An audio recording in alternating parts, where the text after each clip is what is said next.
Aí, agora deu certo. Pronto. Tudo bem, Fabi? Eu tô, e você? Nessa Também. quarentena aí, né? Só de aprendizados. Verdade, a gente se adaptando, né? Importante Muito, a gente conseguir passar por isso bem, não é verdade?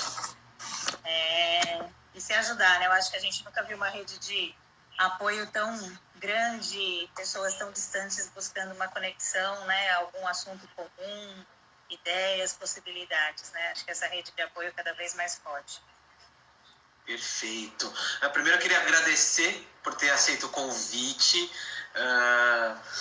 Foi um dos temas que pediram mais, que eu vejo que pais, professores estão com algumas angústias, e acho que você é uma das pessoas que eu vejo que tem paixão por esse tema, que vai poder nos contribuir muito nesse diálogo, né?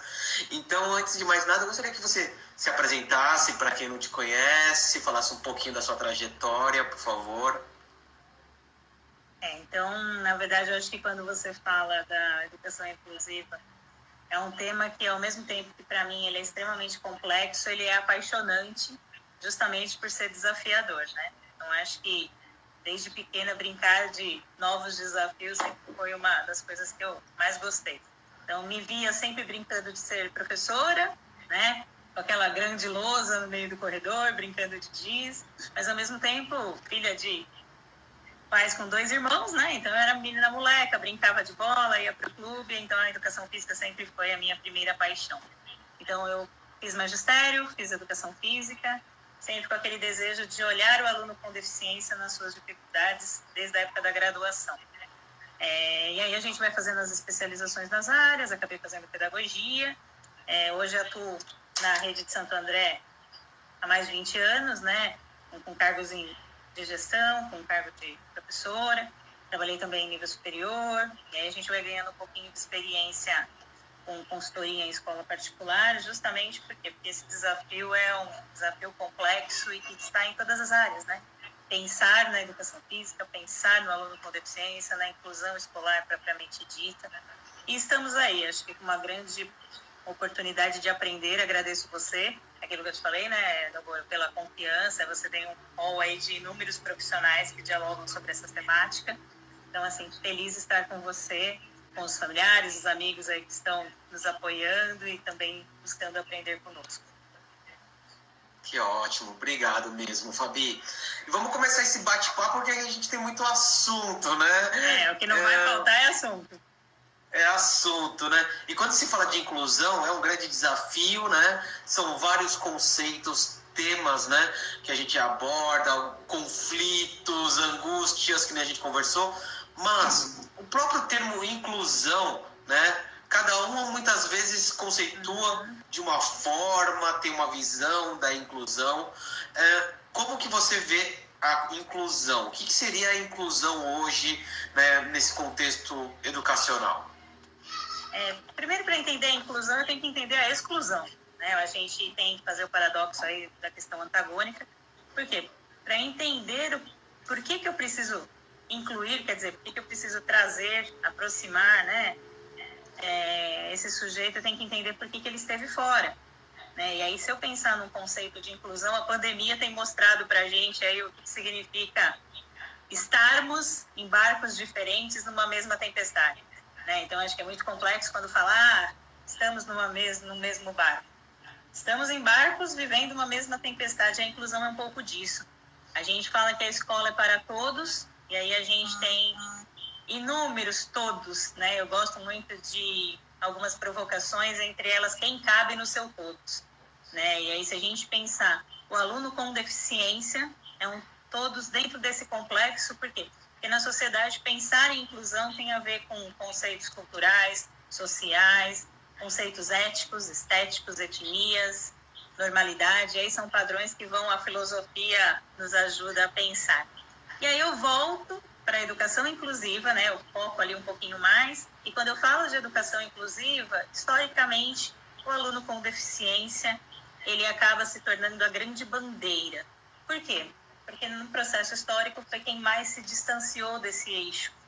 Então, pensar hoje em inclusão é buscar este aluno com deficiência que está, assim, né, na sociedade. E dentro desse segmento, a gente pensar numa escola inclusiva, a gente possa transformar esse sujeito em um sujeito aprendente, em um sujeito que se diverte, em um sujeito que nos faz pensar o nosso papel de professor cotidianamente. É só isso. Perfeito. Só isso, né? Só tudo isso, né? É um grande desafio essa questão, né? Muito bem que você falou dessa questão histórica, né? Que a gente tem que ver diferentes pessoas, muitas vezes excluídas, não simplesmente por uma questão de desenvolvimento, mas também por outras questões sociais e outras questões até de característica. E tudo isso o professor tem que saber trabalhar dentro da escola, né? E nesse trabalho de inclusão, como que você vê a evolução nos últimos anos desse trabalho de inclusão, de olhar para essas crianças com deficiências, o autismo? Como que você tem visto essa inclusão no contexto escolar? Tem melhorado? Tem piorado? O que você pode falar um pouquinho? Eu acho que hoje a gente pode falar de inclusão sem abordar a exclusão. Eu não questiono mais, né? E aí eu posso falar que eu começo a trabalhar a inclusão em 2000. Né? Então, eu pego bem o impacto ali da LDB, ainda uma questão nova, a gente pensar naquela sala, o aluno com deficiência preferencialmente em sala de aula regular, e a gente ainda estava debruçado sobre essa questão do preferencialmente. Eu passei pelo desmonte das escolas especiais, mas aquele desmonte num sentido negativo num primeiro momento, porque eu acho que a gente entrou num embate filosófico muito severo, que ela realmente não tinha mais um espaço na sociedade, e a gente talvez, não vou dizer que errou, mas em algumas estratégias foram precipitadas, porque também a gente entendia que a educação especial já não era validada do jeito como acontecia, mas a gente também não tinha se estruturado num desenho de AEE, por exemplo, que a gente tem hoje. Né? Então, eu passei por todas essas angústias profissionais e pessoais, e naquela época, as nossas grandes discussões, muitas vezes até com as famílias, era dizer que sim, a escola regular era o espaço dele, era um espaço de muita conscientização. Os questionamentos dos professores era o porquê que ele deve estar aqui. E aí, se a gente pensar que hoje os embates que a gente tem já é para o como fazer, onde eu posso melhorar. Então, eu acho que a gente avançou e avançou bastante. A gente sabe que na educação a gente trabalha aí, né, com gerações de 9 anos, né, se a gente pensar do ensino fundamental, e aí dentro desses 9 anos a gente consegue, pensando num aluno que entra no primeiro e sai no nono, algumas transformações, que é aquilo que a gente fala, com a roda andando. E a inclusão foi um pouco disso. Então hoje é muito gostoso quando eu entro numa escola, e acho, né, você também, e a pergunta já vem, como eu posso fazer? Onde eu posso melhorar? E não mais o questionamento, será que ele deve estar aqui? Então, acho que a gente entra agora não no quantitativo da inclusão, mas a gente entra no qualitativo. E, para mim, essa é a grande vantagem, até porque, quando eu falo que eu estava lá em 2000 e o Bloco Cidade 9 anos, eu já tenho 2 gerações formadas que estudaram, formadas, né, do ensino fundamental, que tiveram a possibilidade de estudar com criança com deficiência, que nós, né, a grande maioria aí da minha geração, não teve. Então, a gente já começa a entender essa sociedade também mais aberta à diversidade. Então, avançou bastante, sim. Que ótimo, né? A gente vê realmente isso na escola, que é essa questão, até questão de resolução, leis, que hoje tem esse amparo. Hoje já a criança estar dentro da escola com deficiência já é uma realidade, né? E é que nem você falou, hoje a gente busca melhorar a qualidade da prestação de serviço a essas crianças, né? Como que inclui a conscientização da sociedade, que ainda muitas vezes a gente vê um preconceito em cima dessas crianças, né?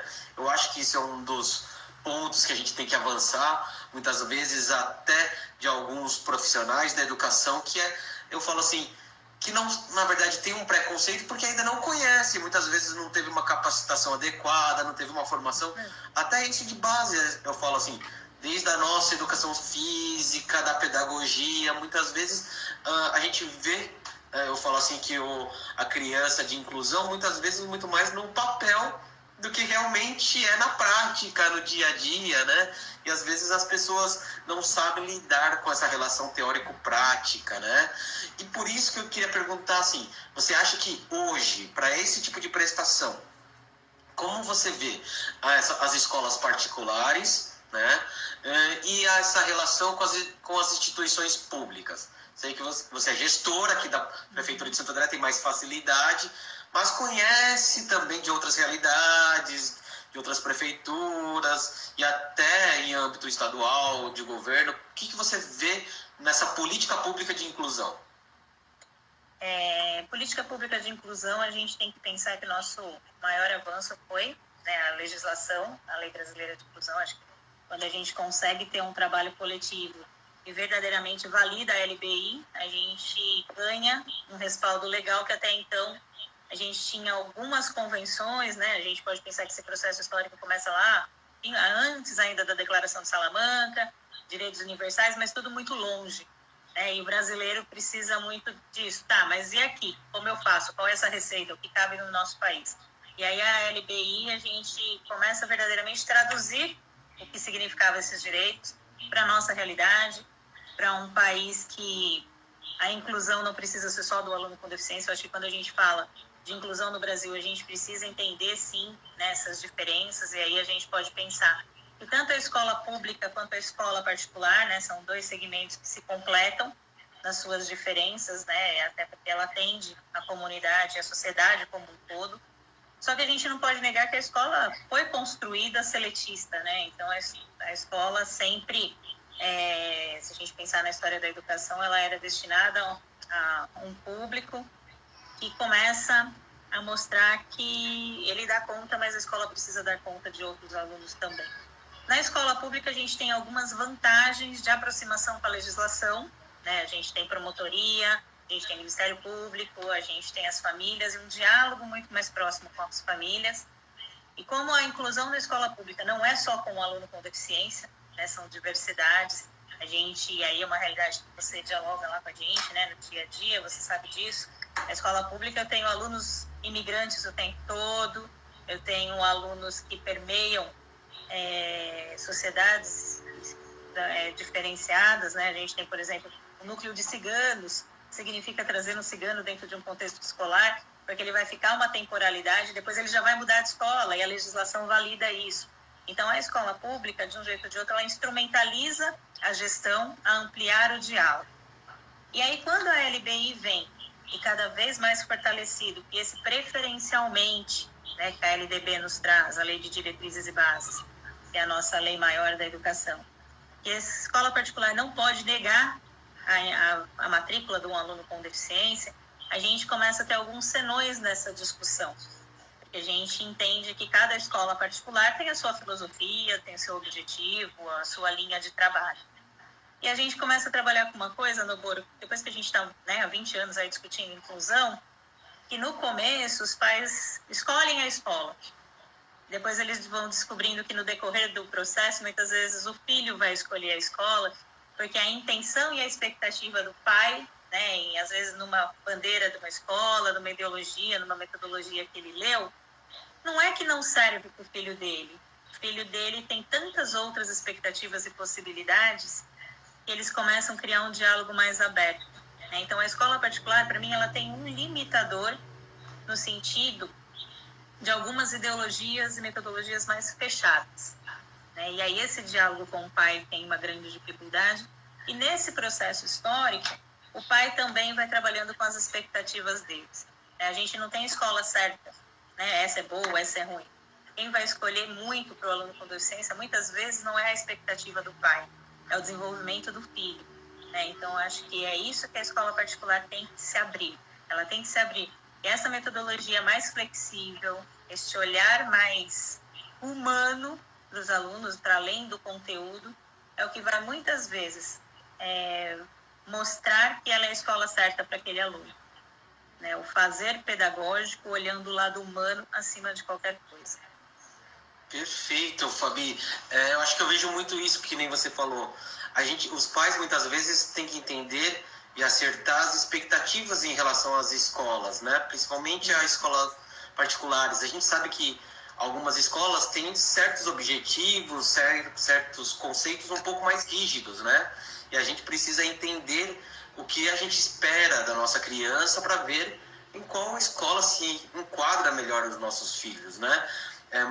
E diferente da escola pública, que a gente tem que realmente fazer a inclusão de todos, né? Então, tem escolas particulares que muitas vezes o objetivo é um resultado no vestibular, no Enem. A gente sabe que é exatamente isso e nem sempre trabalha a integralidade do ser, pensa em outras questões. Não que isso seja ruim, a gente só fala que são características e objetivos diferentes dentro de uma sociedade, né? Mas a gente precisa, o filho tem que entender, porque nem sempre aquele local que parece ser o ideal para o pai é o ideal para aquela criança, né? E a gente vê isso. E eu vejo isso também, como eu trabalho muito com escola particulares, né, e pais, eu falo que existe até um preconceito do nosso trabalho de escola pública. E eu falo que para a inclusão, muitas vezes a gente está muito mais equipado, amparado e com capacitação do que muitas escolas particulares. Porque já é uma política do serviço público na área de educação, é a inclusão, né? E isso que você falou, as diretrizes, a lei de inclusão de 2015, elas trouxeram uma base muito grande para esse processo de inclusão, né? Então, esses objetivos, até para a inclusão, é muito necessário a gente estar pensando, né? E aí eu pergunto, Fabi, nessa relação, você que também já trabalha muito com capacitação, com formação, deu aula, inclusive deu aula no Sensupeg, né? Onde eu... Dei. Olha só. Experiência. Eu queria saber, assim, como que você vê hoje os profissionais da educação? Eles estão capacitados, eles estão preparados para trabalhar essa inclusão ou ainda a gente está caminhando a passos devagar nesse processo? Nobor, eu acho que para responder essa pergunta, a gente tem que voltar para a essência da escola, né? O professor, ele é fundamental, mas ele não é único dentro de um processo educacional. Então, se eu pensar em inclusão, eu tenho que pensar nessa engrenagem funcionando junto, né? Políticas públicas, né? E quando eu falo de política pública, a escola particular também precisa de boas políticas públicas na inclusão, porque é lá que ela consegue validar não só o aluno estar matriculado ou não, mas é a questão de rede de apoio, o funcionamento dessa inclusão, quais os limites da escola, quais os limites da família, né, que também é uma relação muito pontual, aspectos judiciários, né, a gente tem aí uma questão do que a escola precisa ofertar e como ofertar, né? Então isso também é uma questão que precisa transitar. Então, quando a gente fala que o professor precisa de uma formação, eu não posso esquecer o que vale antes dessa formação. Então, boas políticas públicas, eu tenho que ter uma gestão escolar inclusiva, porque se a gestão escolar não é inclusiva, ela não consegue visualizar o avanço do aluno e muitas vezes ela não visualiza o esforço do professor. E aí, quando eu banalizo o esforço do professor, eu perco esse processo, porque eu perco quem faz a mediação lá dentro da sala de aula, que faz a questão acontecer. Eu tenho que pensar, sim, nas estratégias pedagógicas, aí eu volto para o professor, né, que é o grande mediador desse fazer, e não posso esquecer famílias e parcerias.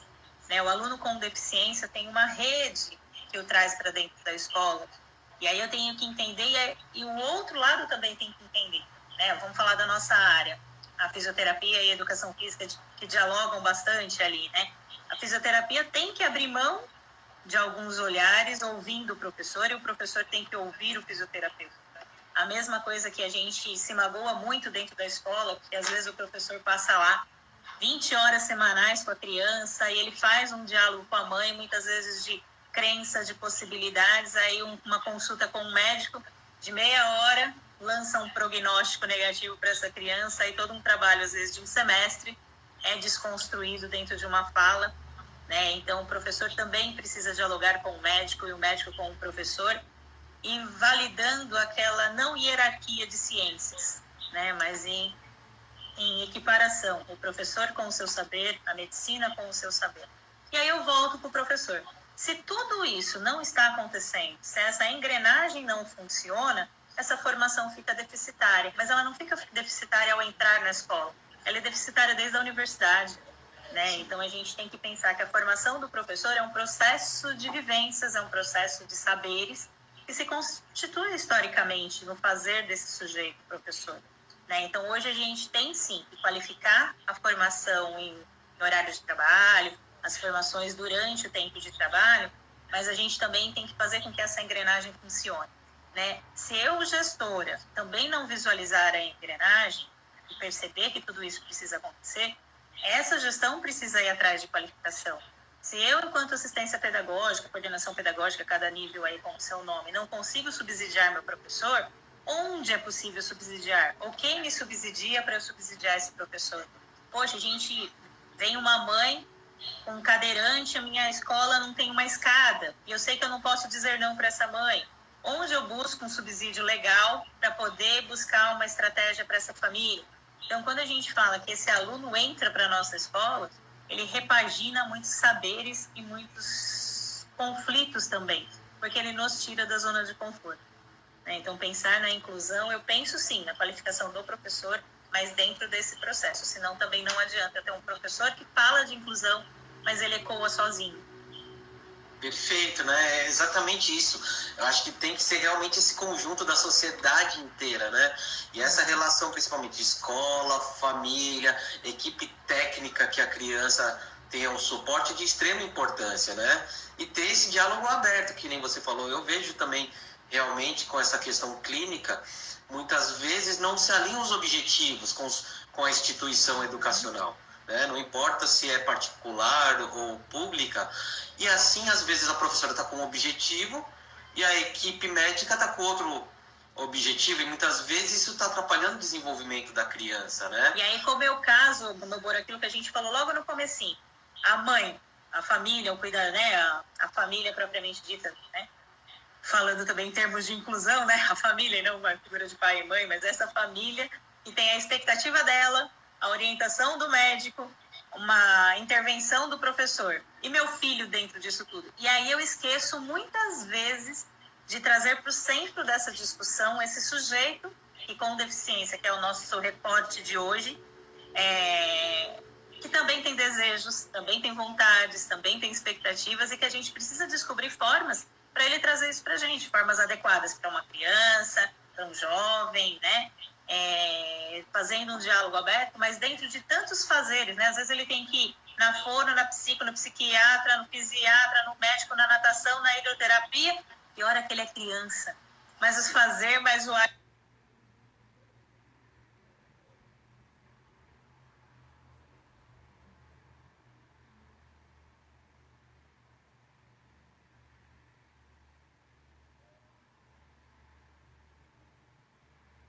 Muitos profissionais também, equipes interdisciplinares que estão assistindo a live, acompanhando, psicopedagogos, neuropsicopedagogos, TOs, fonos. Isso é muito importante, porque hoje a criança passa mais tempo onde? Na escola, né? Então é preciso entender esse ambiente escolar, né? Eu sempre digo assim, um profissional que trabalha com desenvolvimento e aprendizagem precisa fazer essa troca com a escola, né? Entender como que esse aluno... É que nem a família, a gente como professor também, a gente sabe. Muitas vezes a mãe fala assim, aqui em casa ele não faz isso. Só que na escola é um outro ambiente, né? Então a gente precisa entender esse ambiente escolar e fazer essas trocas para conseguir ajustar e direcionar. E o professor, nessa questão, é o que eu falo assim, ele está ali como mediador. Mas ele precisa de todo esse apoio, que nem você falou, de uma equipe gestora, de um projeto de inclusão, e a gente sabe que, por exemplo, assim, muitos professores, principalmente na escola particular, tem que buscar muitas vezes sozinho. Algumas escolas são ótimas em inclusão, eu conheço algumas aqui no ABC que são excelentes no trabalho, né? Mas muitas vezes não se tem essa estrutura, e o professor tem que buscar o conhecimento sozinho, não tem um departamento para buscar essas informações, né? E aí, muitas vezes é o que eu falo assim, as habilidades dessa criança, as funcionalidades, muitas vezes não se conhece. E aí é importante para isso, até para um planejamento de professor, de equipe, uma boa sondagem no começo do ano, né, Fabi? Porque eu vejo muitas vezes assim, o professor, eu vou receber uma criança com síndrome de Down, vou receber uma criança com autismo. E já imagina 1000 coisas na cabeça e não conhece a criança, né? E às vezes é uma coisa, as dificuldades, as características são tão mais simples, né? A gente precisa ter esses instrumentos também na educação, né? Quando a gente fala que o diagnóstico, né, a patologia, a deficiência, aí, pensando aí nesse amplitude, né, da inclusão, ele é o ponto de partida. O ponto de chegada, ele é tão mais longo, né? E aí realmente e a gente já vivenciou várias dinâmicas e possibilidades e vivência disso, ser, ou, né, um aluno com deficiência, no caso que você citou, síndrome de Down, ele é síndrome de Down, mas mais do que isso, ele é um menino corintiano que gosta de futebol, que chora quando é contrariado, que adora, além do futebol, dançar o pagode, né? E aí a gente começa a brincar com essa criança e ele vai se revelando que ser síndrome de Down trará algumas características para essa composição do sujeito, né? Mas ele não é a síndrome. Essa síndrome o compõe. Se a gente lembrar que a gente pode usar a música do pagode lá que ele gostou para trabalhar o processo de alfabetização, vai ser muito mais legal do que eu trabalhar com as letras isoladas. E aí eu começo a entender que ele gosta, poxa, ele é corintiano, afinal, né? Gente boa, corintiano igual eu. A gente começa a pensar. Então, aí sim. Aí ele ganhou, o Corinthians, né, quando voltar ao campeonato, ganhou o jogo no domingo. Então, poxa, você viu o jogo ontem, foi gostoso? Eu trago uma aproximação para este aluno. Então, o que acontece muitas vezes? O professor ele fica tão imbuído de conhecer a síndrome de Down e esquece de conhecer o aluno dele, né? E naquele momento, o que vai fazer a diferença, saber da síndrome de Down é importante, mas mais do que saber da síndrome de Down, é o que o meu aluno gosta, o que o meu aluno faz, para quê? Para que eu consiga transformar as minhas intervenções, as minhas mediações em conhecimentos significativos, em abordagem significativa para o aluno.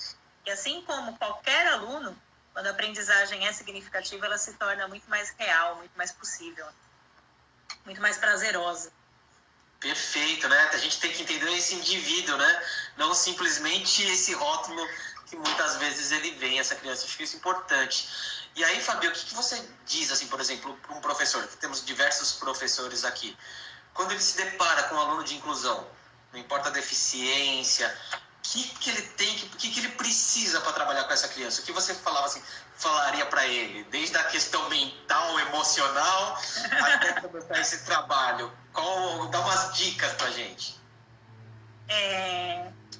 Primeiro, tira a mochila do preconceito, né? E aí eu não estou falando do preconceito de negação, o preconceito mesmo, até do medo, eu não sei, eu não posso.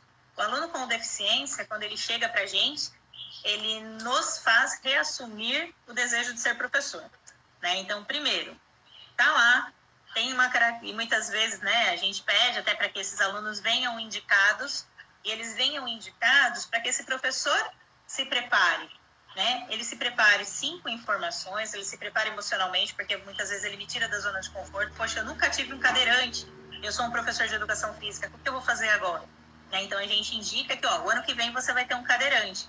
Mas, enquanto professor, não pare nesta questão do ser cadeirante. Vá atrás das informações. Poxa, ele tem um cadeirante, ele é um cadeirante porque ele tem uma lesão baixa, ele teve uma lesão de nascimento, isso não é o que vai fazer a diferença. Isso vai ser importante no processo. Quando você conhecer o aluno, pense nos princípios da educação inclusiva. E o que eu mais gosto é todo aluno é capaz de aprender. Né? Eu já trabalhei com um aluno múltiplo, né? Múltiplas deficiências, onde o meu contato com ele se dava na questão visual e ele era limitado cognitivamente, mas ele aprendia. Né? E aí é baixar as minhas expectativas e transformá-las reais. Então, assim, recebi um aluno com deficiência, né? E aí é um termo, será que é certo? Recebi? A gente recebe o aluno ou não? A gente fala que a inclusão nos faz perguntar vários termos utilizados na educação. Hoje, um aluno com deficiência compõe a minha sala. O que eu preciso? Conhecer o aluno. Por quê? Porque se a minha sala tem 20 alunos, eu preciso conhecer esses 20, inclusive o aluno com deficiência. Então, na sondagem que a gente faz inicialmente, ou assim que esse aluno chega, a gente tem que fazer uma caracterização como qualquer um. Às vezes, ele vai me dar respostas diferentes, mas até entender qual resposta ele me dá ou qual canal que ele utiliza para me dar resposta, é processo de caracterização. E depois, quando eu pensar nas intervenções, é onde eu vou conseguir chamar esse menino. Vamos pensar nesse menino que a gente usou aí como um exemplo fictício, mas que pode ser qualquer aluno nosso aí da rede. Menino, síndrome de Down, poxa, já descobri que ele tem uma aptidão para música. Então, processo de alfabetização, eu posso me repertoriar de música, eu posso repertoriar também de dinâmicas e vivências onde eu faço a ruptura, né? Quando a gente olha aquele menino um pouquinho diferente, com aquele olhinho diferente, ou que a mãe, e daí a gente tem as outras mães da sala, já me falaram que ele é deficiente, aí aquela criança fica com aquele pegar atrás. Poxa, já descobri uma estratégia, um canal de trabalho. Então, quando eu tenho a certeza que eu tenho um aluno com deficiência na minha sala, legal, ele tem deficiência, esse é o ponto de partida. O ponto de chegada é você que vai construir com ele como você constrói com todos os alunos. Só que talvez para ele, você vai ter que pegar conhecimentos que nessa fase você ainda não tem. E aí a rede de apoio se faz necessária. Perfeito. Acho que isso é muito importante, porque com tudo isso inicial, o professor vai se instrumentalizar de conhecer essa criança para começar a iniciar as suas intervenções, seu planejamento, né? E aí, a partir daí, a gente começa a pensar nas adaptações, né? E adaptação escolar, né, a gente vê que muitas vezes se faz necessário, né? E muitas vezes é a cargo do professor, às vezes tem o auxílio de uma equipe, mas às vezes, dependendo da instituição, é o professor exclusivo que tem que pensar, né? Então, o que você fala hoje aqui da adaptação escolar, como que procede, o que você vê que ocorre nessa adaptação, desafios para ocorrer uma adaptação adequada para aquela criança, como que você vê esse cenário, Fabi? Eu acho que eu vou retomar um pouquinho, que é uma questão de conceito teórico, quando a gente fala da caracterização, e os processos da caracterização, né? Eu tenho, primeiro, deficiência, né? Até para a gente ter uma clareza ali. Agora eu vou usar o cadeirante, que nesse caso fica mais fácil da gente poder exemplificar, mas depois a gente pode fazer a transposição. Eu tenho um aluno ali com deficiência, um cadeirante, no qual a deficiência dele é a perda ou anomalia de uma condição física. Então, fisicamente, as pernas dele, ele não consegue deambular naquele momento, não consegue ter a marcha independente, ele precisa de uma cadeira. Então, é a deficiência física, a incapacidade é dele fazer essa questão da margem, da marcha. A desvantagem é a questão de uma condição de locomoção independente, principalmente quando ele tenha impossibilidades arquitetônicas, né? A gente tem esse menino com uma escada à frente. Poxa, ele não vai conseguir subir sozinho. Então, a gente cai numa questão de desvantagem, né? Tem uma desvantagem de locomoção. E aí a gente vai entrar num conceito, que é o grande conceito da discussão, a diferença de igualdade e equidade. E aí a gente tem que fazer o quê? A equidade para essa pessoa. Porque quando a gente fala da equiparação de oportunidades, eu vou além do igualdade. Igualdade é colocar todo mundo igual. E não vai ser igual. A gente tem que preservar as identidades, as diferenças das pessoas, mas eu tenho que equiparar as oportunidades. E aí eu preciso de uma adequação o quê? Física. Se a necessidade é subir a escada, a minha acessibilidade é arquitetônica. Então, quando eu vou falar de acessibilidade, depois que eu entendi tudo isso, é que o professor começa a se munir e muitas vezes ele entende que ter um aluno com deficiência não é buscar receitas, é ser capaz de criar novas receitas. Então, eu já pensei nesse menino, né, que está lá na minha sala, e hoje, depois dessa caracterização, eu preciso perceber a acessibilidade, a adequação que ele precisa é arquitetônica, é na questão de comunicação, é a metodologia. Por quê? Porque ele tem senões ou formas diferentes de aprender, então o processo de avaliação dele vai ter que ser diferente, eu preciso de uma adequação para chegar na avaliação de forma mais pontual. É instrumental. Poxa, ele não consegue ter um movimento de pinça na caneta. Eu preciso trabalhar com ele com essa caneta engrossada. Então, é um instrumento. Ele não consegue escrever. Poxa, mas ele digita muito bem. Ou é uma concepção atitudinal. Eu tenho que estar mais próximo dele, mais presente. E, às vezes, não é uma questão estanque, né? Fazer processo é processo de aprendizagem, é processo de metodologia.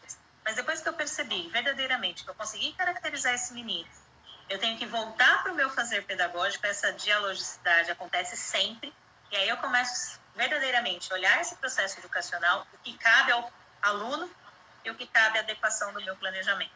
É adequar as estratégias, é pensar no material diferente. Poxa, eu preciso que ele tenha uma rampa. Aí eu vou para a gestão escolar. Né? Eu, como professora, não consigo fazer a rampa. Né? Por isso que a gente tem que falar de inclusão e a gente fala que o aluno de inclusão é feliz a escola que tem um aluno de inclusão, porque ela começa a enxergar o outro que antes ela não enxergava. Né? Justamente porque esse professor que começa a trabalhar muitas vezes com a inclusão, ele começa a lapidar o seu olhar também na caracterização do outro. O olhar dele se torna mais sensível para algumas habilidades que antes ele não percebia que os alunos tinham. Perfeito, Fabi. Isso é excepcional, porque realmente, desde essa caracterização do aluno até para entender, para realmente saber o que esse aluno necessita ser adaptado, se é o conteúdo, se é a forma de passar o conteúdo, isso é muito importante para o professor. E sempre ele precisa desse suporte técnico, ou de uma equipe gestora, ou de um departamento, ou até dos especialistas dessa criança, que já podem trazer informações mais precisas sobre as necessidades especiais dela, né? E aí eu queria fazer uma pergunta aqui, como hoje você está no papel de coordenadora de educação física, né? E tem cuidado com a pergunta, cuidado com a pergunta. Acho que é assim, não fica suspense. Eu queria saber um pouquinho, como que você vê a inclusão na educação física escolar em geral, né? Porque se a gente está falando tudo isso da sala de aula, já tem os seus desafios, naturalmente eu já falo assim, que a educação física, muitas vezes até nessa educação, já é visto à parte. Né? Às vezes a gente já é os excluídos da educação.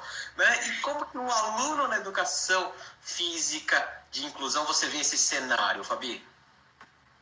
Agora você tocou na minha paixão propriamente dita, né? Falar de educação física e inclusão é falar daquilo que...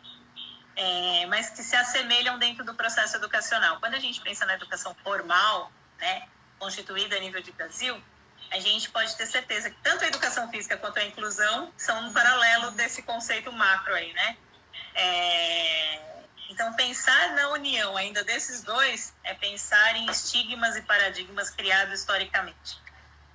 Educação física, né, que a gente tem aí de relatos e de estudos, a gente tem que lembrar que ela foi muito trabalhada para o público seleto, né? Quem se destacava na educação física?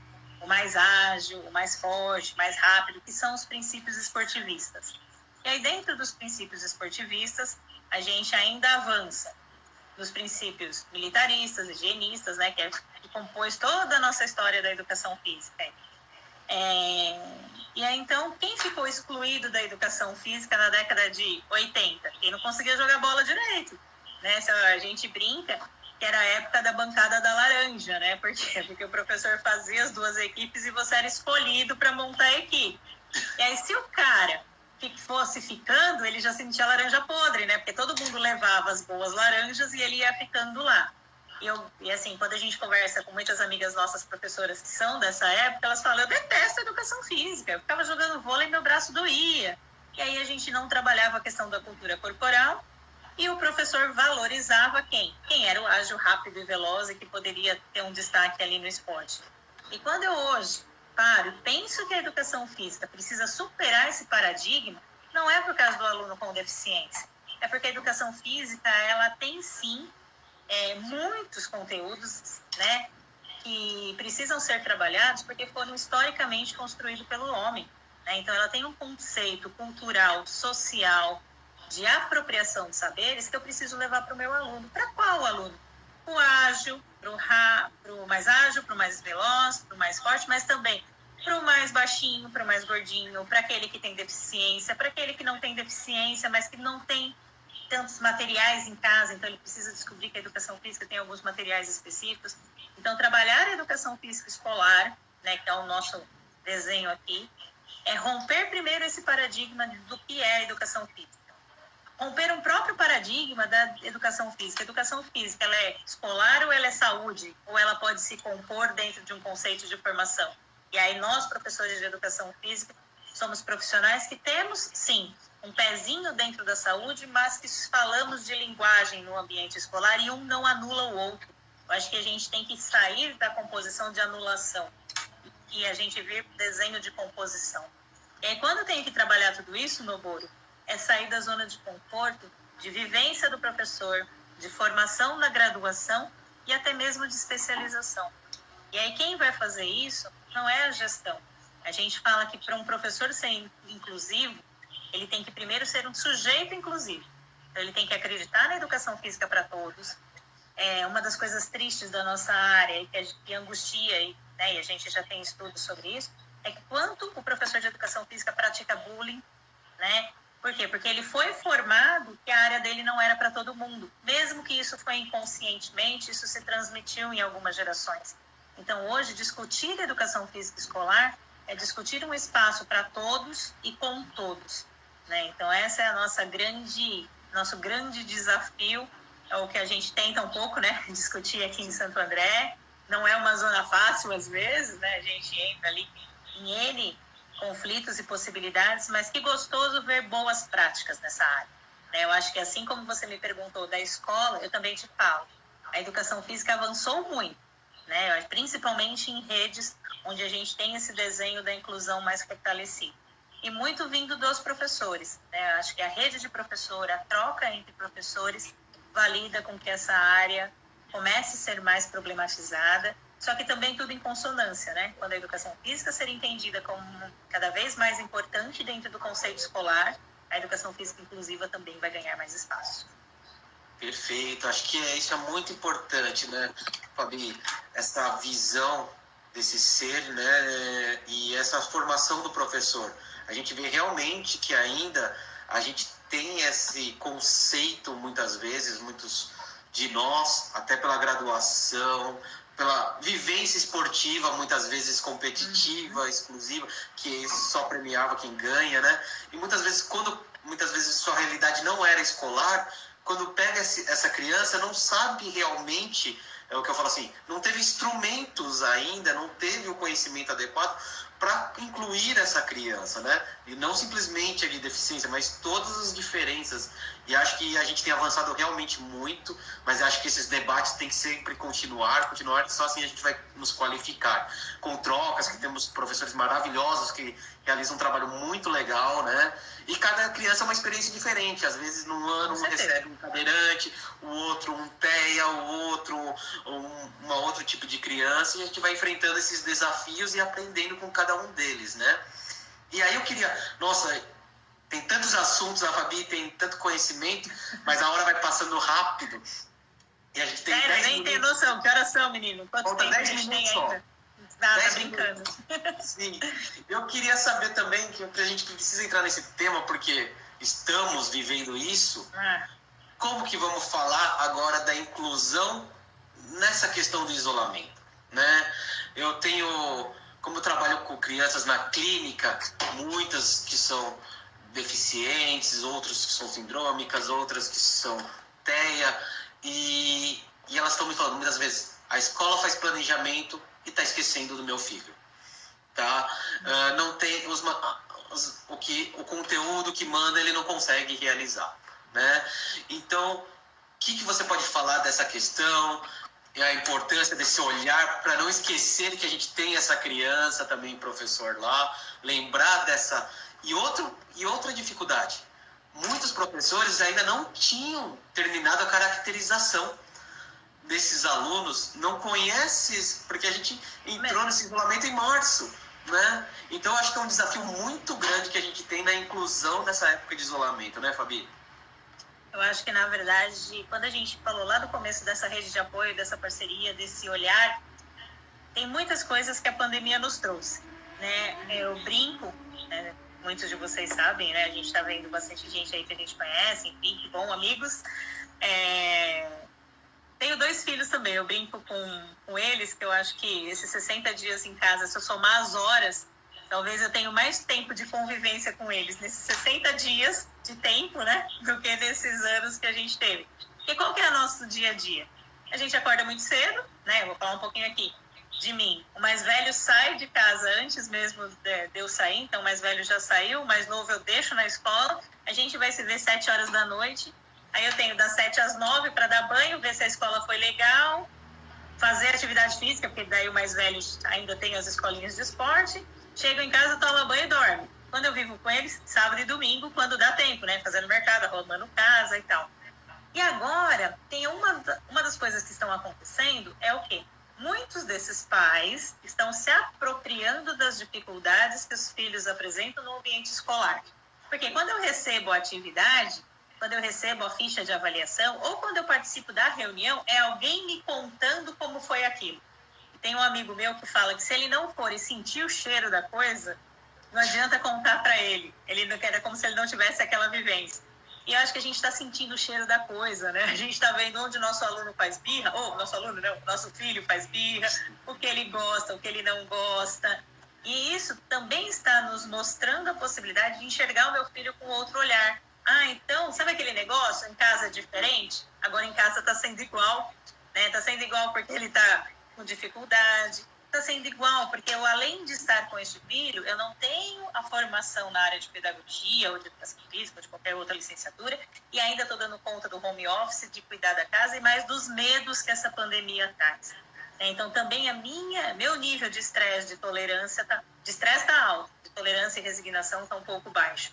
E aí eu começo a angustiar e cobrar da professora, e aí eu falo do outro lado da história, né? Então, eu estou te falando dentro desse conflito família, afinal, também estou vivendo 2 aqui em aula, e nisso a gente vai se dividindo, fazendo a gestão, né, dentro da escola, que é este professor que também precisou e está precisando se redescobrir, e dentro do processo, talvez ele tenha esquecido, ou não tenha se atentado, ou naquele momento ele está se descobrindo como professor, imagina ele na época de pandemia, e mais um professor, né, inclusive em época de pandemia. Então, assim, calma, ele vai chegar, né, no seu filho, e se ele ainda não chegou, abra um diálogo sincero, todo mundo está fragilizado nesse momento, e às vezes a gente abrir um diálogo sincero, aquele professor que não lembrou que ele precisa adequar as letras móveis, é uma reescrita de texto. A única diferença é que ele esqueceu de falar para a mãe do menino com uma hemiparesia que ele precisa de letras móveis para esse momento. Ou para aquele TEA, que ele precisa o quê? De reforço de imagens, né? Talvez essa adequação e essa adaptação para ele já se tornou tão natural, ele esqueceu de falar que é assim que ele faz. Olha, eu faço uma marcação para ele entender que aquela atividade é dele, toda atividade dele tem uma foto dele. Tenta fazer isso. Uma criança, por exemplo, que precisa desse reforço, dessa identificação. Então, nesse momento, acho que assim, a rede de apoio se desarma um pouquinho e o diálogo franco, né? Tanto para o professor, com resignação, paciência, entender que ele também é professor dessa criança e precisa pensar em adequações, mas para essa família também chegar a esse professor que está precisando se redescobrir dentro desse processo e não é tão fácil, porque ele já tem a cobrança dele, que o professor não gosta de errar, e aí ele está fora totalmente da zona de conforto dele. Então, assim, diálogos abertos eu acho que é o melhor caminho nessa fase. Vamos falar de inclusão em época de exclusão, né? Nós estamos excluídos da vida aí fora, né, no ouro, é muito difícil. Muito difícil, né? Eu vejo que é um desafio dentro de casa, eu também aqui com 2 crianças pequenas, né? Então, até muitas vezes, um passando para um lado, para o outro, aprendendo a lidar com essa questão do ensino à distância, que não é fácil. Nós, como professores, tentando pensar a casa da criança. E eu tenho visto que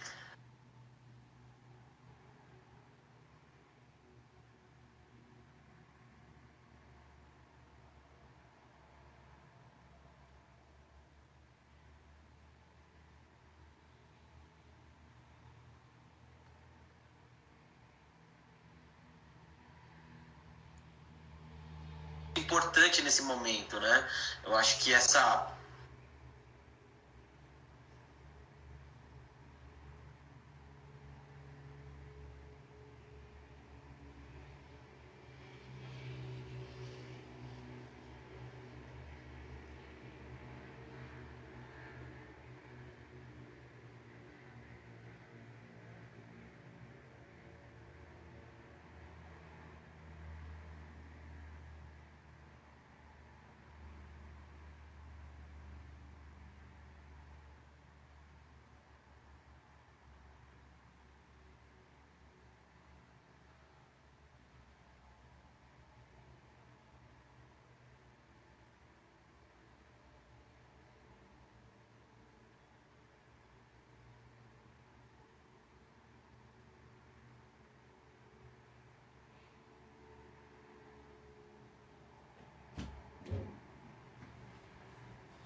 Fabi? Oi, você caiu totalmente para mim, você voltou agora. Ah, não sei o que aconteceu.